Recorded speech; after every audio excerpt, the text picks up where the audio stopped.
One. So, I'm Ava, and I'm here to talk with you guys about evolution. So, what is evolution? Evolution is the process by which modern organisms have descended from an ancient ancestor. This topic in genetics is really interesting because you get to learn about a lot of cool, really science stuff, and it's just super interesting. This topic is really meaningful, and I feel like a lot of people should learn about it at some point in their lives because it's really informative. The story of evolution goes way back to the theories that Darwin and Lamarck found many years ago. This topic teaches you about the theories and history of evolution. Lamarck's theory. So, Lamarck's theory is known as Lamarckism. This theory talks about how living organisms change throughout their lifetime and how these changes will pass down to their offspring. Lamarck had believed that a giraffe, for example, had a long neck because it grew longer throughout its lifetime from reaching leaves on a high tree. As generations went on, the necks got longer because of that trait.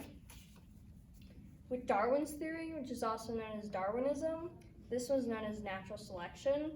Natural selection is, as Darwin believed, that organisms possessed variation, which meant that he believed that each individual is slightly different from one another.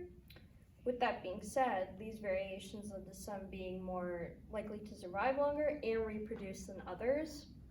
The features that make an organism more likely to survive and reproduce are therefore more likely to come up in each generation.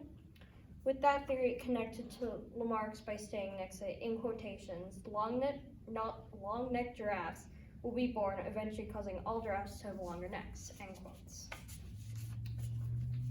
History of evolution.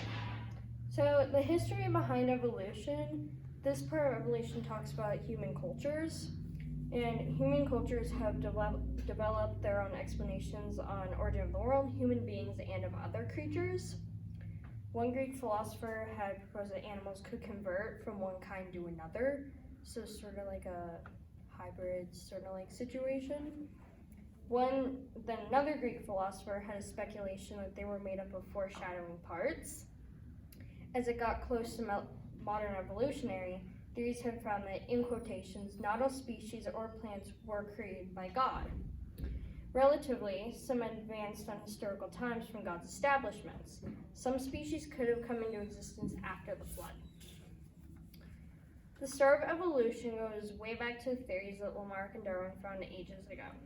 This topic is really informative and important. People should learn a lot more about it. I feel like it's a topic that many people should learn about in their early school-aged years. If you want to learn more about this topic, you should go research it so that you can learn more about it.